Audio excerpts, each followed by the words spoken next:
राजस्थान के तेज तर्रार नेता भाजपा के और पूर्व विधायक प्रहलाद गुंजल हमारे संग जुड़ चुके हैं। प्रहलाद गुंजल जी, स्वागत है आपका एएनबी न्यूज पर। धन्यवाद साहब। प्रहलाद गुंजल जी, बीजेपी कह रही है कि हमारा कोई लेना देना नहीं है, घर की लड़ाई है, लेकिन अब कौन माने इस बात को? दरवाजे तो आपने खूब सारे खोल के रखे थे, सचिन पायलट तो कहीं आए नहीं। देखिए, भारतीय जनता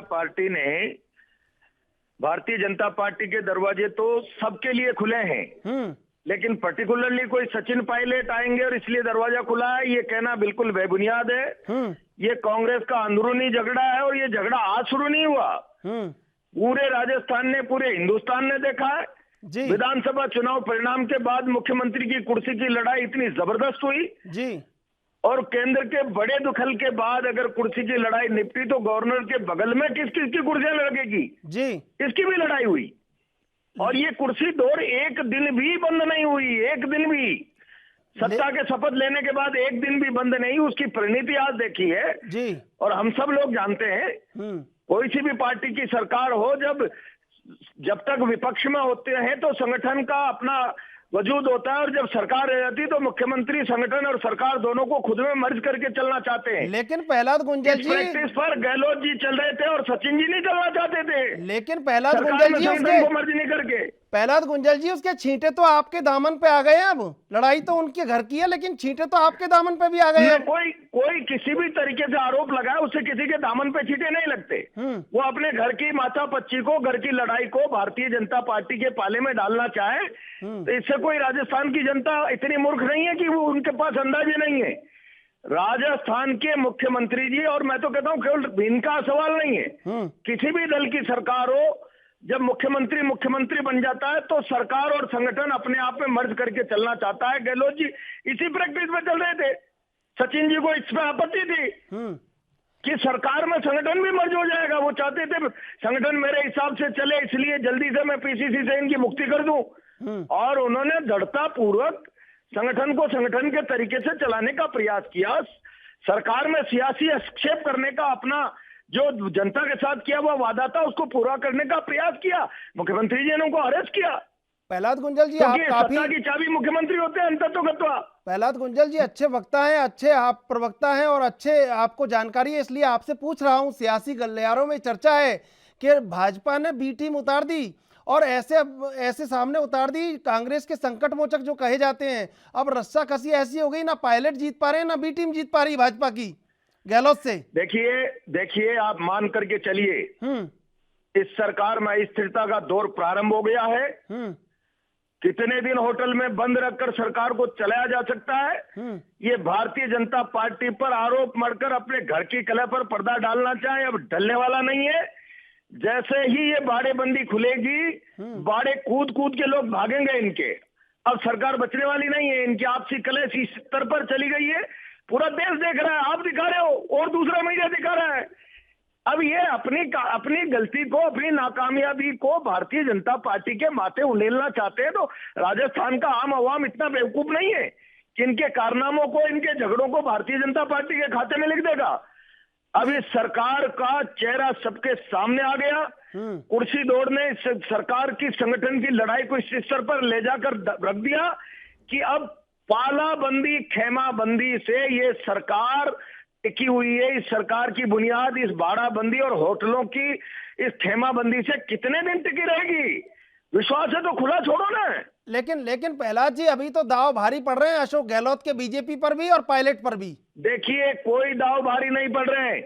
अशोक गहलोत को अपने एमएलए पर इतना ट्रस्ट है और उनको लगता है सचिन पायलट उनका कोई कुछ बिगाड़ नहीं सकते। कांग्रेस के सारे एमएलए उनके भरोसे से चल रहे हैं, तो काई को होटल में बंद कर रखा भाई? तो आपके नेता ने कहा, गुलाबचंद कटारिया इनके हमें कोई फ्लोर टेस्ट की अभी जरूरत नहीं है, तो अगर ऐसा है तो फ्लोर टेस्ट करवा लीजिए। आप मांग रखिए कि फ्लोर टेस्ट करवाइए। हम सरकार गिराना थोड़ी चाहते हैं, सरकार अपने कारनामों से गिर रही है और ये जब जरूरत होगी तो पार्टी फ्लोर टेस्ट की मांग भी करेगी।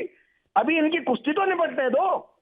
तो अभी भारतीय जनता पार्टी वाच कर रही है कि आखिर इनकी कुश्ती किस मुकाम पर जाकर निपटती है। अभी इनकी कुश्ती नहीं निपटी है, अभी अदालत में पेच आ गया है, कल और नए पेच आएंगे। अभी आप देखते चले जाइए किस स्तर तक जो है ये मामला जाने वाला है। सबको दिख रहा है। गहलोत जी जानते हैं कि मैंने अगर एमएलए को ढीला छोड़ा तो मेरा बाड़ा खाली होने की नौबत आ जाएगी। और है क्या, 19 और 3 22 को लेके सचिन पायलट बैठे हुए हैं। एक आदमी बीटीपी के 2 लोग इनके साथ नहीं है। 100 के 101 के किनारे पर खड़े हुए दौलत जी होशियार आदमी, तीसरी बार के मुख्यमंत्री, उन्होंने कहा ये कहीं नाव डगमगा ना जाए, इसलिए जरा पैक कर दीजिए लोगों को। लेकिन पैक करके सरकार कब तक चलेगी? सरकार की चूल्हे हिल गई इनके आखिरी झगड़े में। राजस्थान की जनता ने इनको शासन करने का मैंडेट दिया था, डेवलपमेंट के लिए दिया था। इनकी कुर्सी दौड़ समाप्त नहीं हुई। राजस्थान की जनता से माफी मांगना चाहिए और मैं समझता हूं पूरी सरकार को नैतिकता के आधार पर इस्तीफा देना चाहिए। नहीं, इस्तीफा देना चाहिए, सारी बातें, लेकिन दाव चल नहीं पाया बीजेपी का इस बार। नहीं, इसमें बीजेपी का दाव ही नहीं था। नहीं, आप ऑपरेशन लोटस, ये इनकी कुर्सी दौड़ थी, ये सियासी संग्राम था इनका। आगे कैसे देखते हैं पूरी इस कुश्ती को? करती है।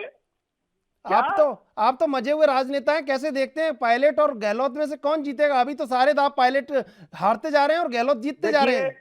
देखिए, मैं एक बात के लिए सचिन पायलट की तारीफ करूंगा। कोई सा भी दल हो, किसी भी दल की सरकार हो, मैंने पहले कहा है जब विरोध में होते हैं तो दल और दल के अध्यक्ष का महत्व होता है। राज में आने के बाद मुख्यमंत्री में दल सरकार सब मर्ज हो जाते हैं।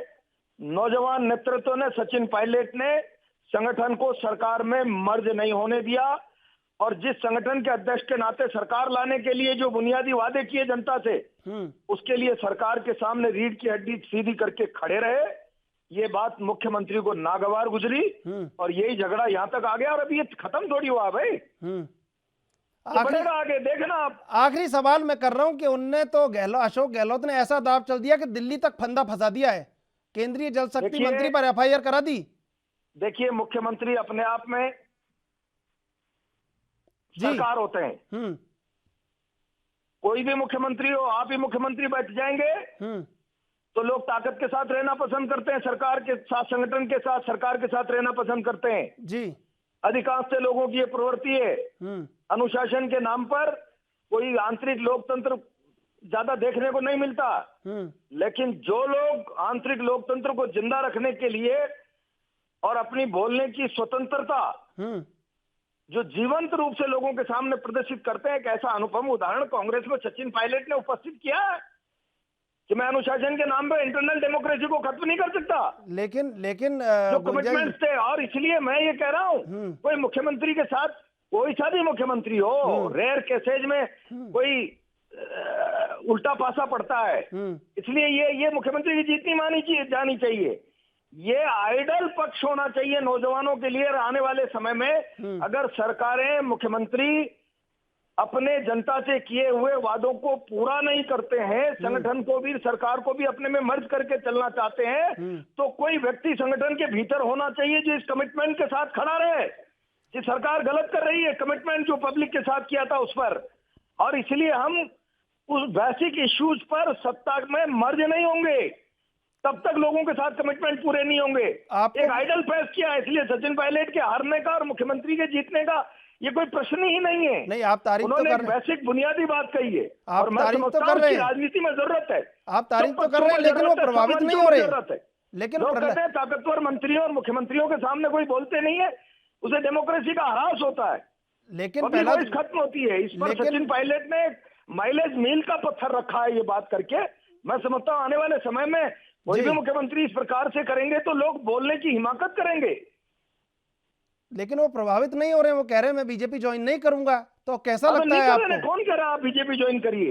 लेकिन आपने दरवाजे खोल रखे हैं ना इतने दिन से। ज्वाइन करिए, आपकी इच्छा हो तो आइए, नहीं है तो नमस्कार। अच्छा, आप बिल्कुल स्टैंड क्लियर है कि आएंगे। तो पायलट ने एक आइडल काम किया है कि सरकार और मुख्यमंत्री कमिटमेंट जो इलेक्शन का था उस पर पूरा नहीं उतर के, और बल्कि संगठन को भी, सरकार को स्वयं में मर्ज करके अपनी मनमर्जी का जो रूल कायम करना चाहते थे सरकार और संगठन में तमाम लोगों पे, सचिन ने कहा नहीं, हम कमिटमेंट पे रहेंगे। संगठन के अध्यक्ष के नाते उन्होंने ये मैसेज दे दिया कि संगठन सरकार में मर्ज नहीं होगा। मैं समझता हूं आने वाले समय के लिए राजस्थान की राजनीति में सचिन का ये कदम जो है मील का पत्थर साबित होगा और एक आइडल उदाहरण होगा। बिल्कुल बिल्कुल। अगर मुख्यमंत्री कमिटमेंट से फिरते हैं तो संगठन में ऐसी वॉइस लोगों के पास होनी चाहिए, ऐसे कमिटमेंट्स होने चाहिए, ऐसी विल होनी चाहिए कि लोग खड़े हो जाएं। बिल्कुल। इसलिए मैं समझता हूं कि सचिन कि हार जीत का विषय नहीं है। सचिन ने एक माइलस्टोन स्थापित किया है राजस्थान की राजनीति में। जी बिल्कुल, बहुत बहुत धन्यवाद आपका एएनबी न्यूज से जुड़ने के लिए। देश दुनिया की खबरों के लिए एएनबी न्यूज को सब्सक्राइब करें और बेल आइकन दबाएं।